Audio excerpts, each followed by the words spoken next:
3, 2, 1 ready.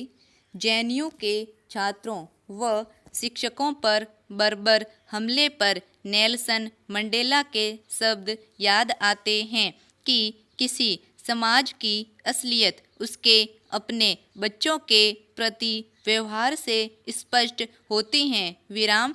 शायद एक लक्ष्य के लिए संघर्षरत छात्रों को राज्य का दुश्मन समझा गया है और शिक्षा को विचारहीन व खास किस्म की राजनीतिक विचारधारा प्रचार का माध्यम बनाया जा रहा है। विराम। हम गुरुकुल की परंपरा तोड़ रहे हैं जब सीखने व विवेक के लिए मुक्त स्पेस था और शिक्षकों का महत्वपूर्ण स्थान था। विराम। लेकिन अब जो जेएनयू प्रोफेसर छात्रों को सुरक्षा देने का प्रयास कर रहे थे वे स्वयं पीटे गए। विराम।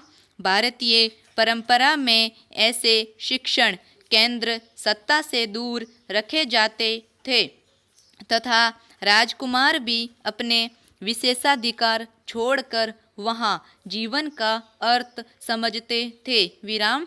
शिक्षा सबके लिए सम्मान थी। विराम। लेकिन हमने माता पिता के रूप में नौजवानों से मुक्त भावना छीनी है। विराम।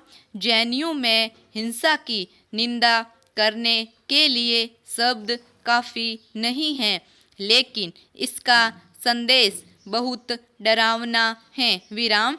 हालांकि पिछले वर्षों में वामपंथी व दक्षिणपंथी छात्र अपने दृष्टिकोण पर जोरदार बहस करते थे पर इसने कभी अराजकता का रूप नहीं लिया था। विराम।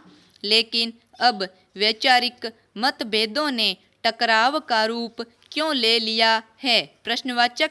क्या हम छात्रों को खांचों से बाहर सोचने तथा यथास्थिति को चुनौती देने से रोक नहीं रहे हैं? प्रश्नवाचक।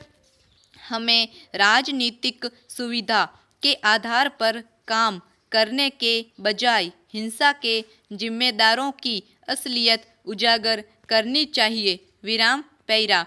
राजनीतिक रूप से यह राज्य आतंक की अभिव्यक्ति के सिवा और कुछ नहीं है। विराम।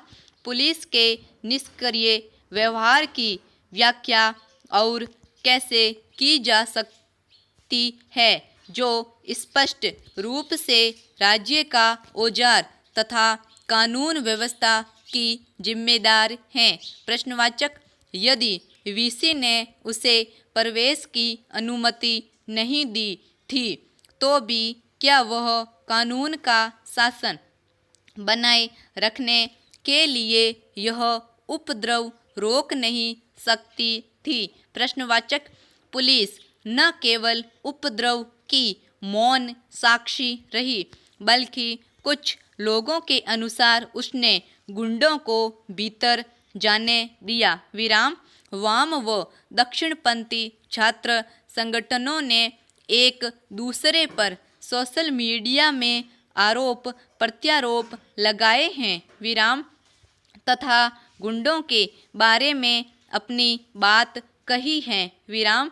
लेकिन परिस्थितिजन्य साक्ष्यों से स्पष्ट है कि वामपंथी छात्र संगठन छात्र अधिकारों के लिए संघर्ष कर रहे थे और उनको अपने अध्यक्ष का खून बहाने की जरूरत नहीं थी। विराम। अब वामपंथी विचारधारा का परिसर में ज़्यादा अस्तित्व नहीं है और वहाँ मुख्यधारा राजनीतिक स्पेस का कब्जा हो गया है। विराम। इसलिए जेएनयू के सुर्खियों में आने से उनकी वापसी की संभावना नहीं है। विराम। लेकिन अंतर्राष्ट्रीय जगत में लोकप्रिय जेएनयू, आईआईटी या जामिया जैसे सर्वोच्च उदारवादी संस्थानों के छात्रों पर होने वाले हमले तथा विरोधी छात्रों को कुचलना देश के विचारशील केंद्रों पर दक्षिणपंथी वर्चस्व की व्यापक रणनीति है विराम। इसलिए इस विचार को बल मिलता है कि यह छात्र संगठनों के बीच टकराव न होकर सुनियोजित रणनीति का हिस्सा है विराम। यह केवल फीस वर्दी या CAA का मुद्दा नहीं है विराम। यह सहमति या असहमति के लोकतांत्रिक अधिकार का मामला है जिनका मतभेदों के बावजूद सह अस्तित्व है विराम। यह लोगों के सुनने के अधिकार का मामला है विराम। यह बहुसंख्यकवाद का मामला नहीं है जिसे कभी खतरा नहीं था, बल्कि यह भय और असुरक्षा पैदा करने तथा विश्वास पाने के बजाय शक्ति प्रयोग से विनाश का मामला है विराम। विश्वविद्यालय परिसरों को बहस चर्चा तथा छात्रों के सीखने का स्थान होना चाहिए जो सारे देश की विविधतापूर्ण परिदृश्य व भिन्न भिन्न भाषाओं तथा वर्गों से आते हैं विराम। लेकिन प्रदर्शनों का शांतिपूर्ण होना भी जरूरी है तथा भारत माता की जय का नारा लगाने वालों को अपना दर्जा नहीं गिराना चाहिए विराम। स्टॉप।